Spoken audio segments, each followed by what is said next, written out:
Writing the West. Stories and poems by Rick Steber. Read by Michael Messner and friends.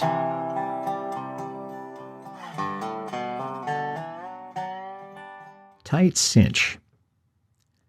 The railhead at Miles City, Montana was a terminus for some of the early Northwest cattle drives. A lady who grew up in Montana remembered, as a child, watching herds of longhorn cattle being driven across the Yellowstone River. One herd arrived when the riverbank was full and dangerous looking. The cowboys prepared for the crossing. Each man loosened his saddle cinch, except for one chap who had never ridden in swimming water. He tightened his. Just another case of thinking the little things in life don't count. The herd was crossing off the bank into the stream when partway over they tried to double back.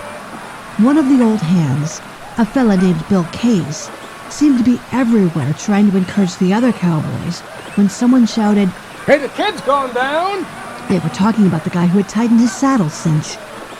Case managed to get to where the kid was last seen, and when his head appeared above water, he yelled at him to grab a steer's tail. About then the animals took action and made for the shore. Case shouted at the boy to hold tight to the tail when that old steer started up the other side of the river. Poor youngster looked like the weight on a kite's tail. As the steer made for the cottonwood trees, the kid let loose. He knew the rest of the herd would trample him if he didn't move quick, so he jumped up and shimmied up a tree. The kid dropped on the horse of the first rider to reach him. He was wet to the skin, but he sure was happy. The kid's horse was not so lucky. He had swum until the tightened cinch cut off his wind and strangled him. His body drifted down and washed up on the opposite shore. That little pony had completely filled with water. His ears were hanging way down until he looked about like a German dachshund.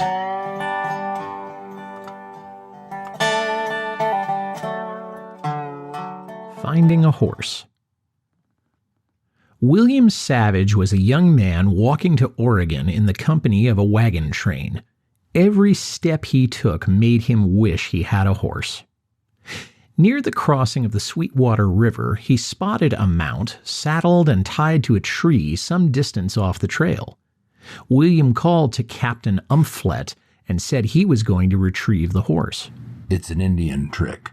I've seen 'em use it before to lure a man away from the train. I can't let you go, William." I respect your decision. But after thinking for a moment, William suggested, "We should not leave the trap baited and have someone from a following train killed. I better shoot the horse." He took a prone position for the long shot. But instead of killing the horse, the bullet kicked up dirt under its belly. The frightened horse pulled loose and began running in a big circle that brought him near the wagon train. William jumped to his feet, ran forward, grabbed the lead rope, and took control of the horse.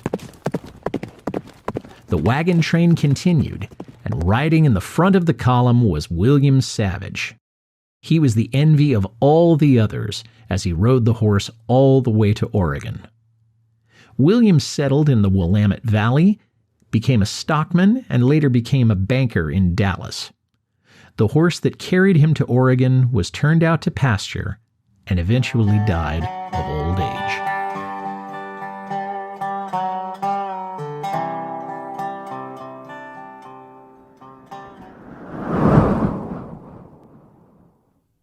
Salvation.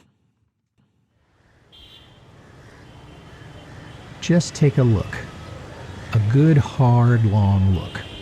See the spirals of concrete posing as freeways wrapped like ribbons around our cities?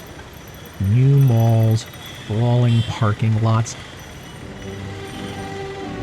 And you go to college to join this life, running up a fortune of borrowed debt so you can hang that degree around your neck like dog tags worn by soldiers going to war. While a few out-of-the-way places remain, untouched and still out of the way, those are the places I seek. They are my salvation.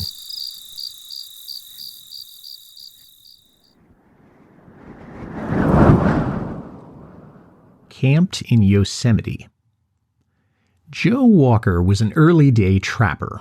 In the 1820s, he helped lay out the wagon road that would become the Santa Fe Trail. But he is best known for leading a group of mountain men from Green River to California. The route to California took them to the summit of the Sierra Nevada mountain range.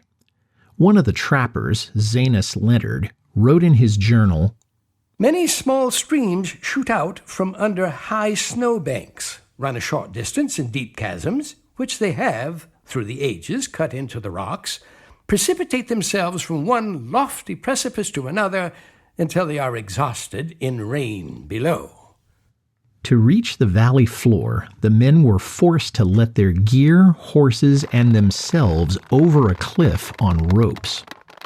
That evening, the hunters returned to camp with 2 black-tailed deer and a black bear. A feast was held. The men continued west and were soon astonished to discover towering redwood trees more than 100 feet in circumference and reaching 300 feet into the sky. They wandered through these ancient giants until one of the men called attention to a strange rumbling sound. One of the men thought it was a buffalo stampede, but it proved to be the Pacific Ocean. Walker and his men spent the winter at the mission of San Juan Bautista. In the spring, the Mexican officials tried to entice Walker into staying by offering him 50 square miles of land. But Walker the Wanderer turned his back on California and returned to trapping in the Rocky Mountains. Before he died in the fall of 1872, he directed that his headstone should include his name, date of birth and death, and the words, "Camped in Yosemite, November 13th, 1833.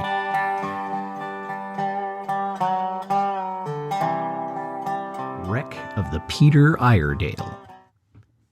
The skeletal remains of the ship Peter Iredale lie on a lonely stretch of sand near the mouth of the Columbia River. Back in the fall of 1906, the grain-laden Peter Iredale departed from Salina Cruz, Mexico, and sailed up the west coast in light winds. A few miles shy of the mouth of the Columbia River, the canvas came to life in a fresh breeze, and the ship creaked and groaned under the strain of the billowing sails. The sudden squall caught the crew off guard. They ran to man their stations as the wind blew sea spray off the top of the waves. The fury of the storm disoriented the crew, and within a few minutes, the Peter Iredale had run aground on the soft sand of the Clatsop Spit. The main mast snapped in two, and the sails tumbled into the crashing surf. In the nearby town of Hammond, a rescue party was quickly organized, and Captain Lawrence and his crew were rescued. As Captain Lawrence set foot on the beach, he pulled a whiskey bottle from inside his coat, turned toward his floundering ship, and toasted her with, "May God bless you, and may your bones bleach in the sand." He saluted her, took a pull off the jug, and passed it to his first mate. One by one, the crew drank and said their goodbyes to their faithful ship. Today, the Peter Iredale lies rusting on the beach. The metal hull is sunk deep in the sand, and the ribs resemble a fish stripped to the bone. In time, the relentless waves and the shifting sand will claim the last trace of the Peter Iredale.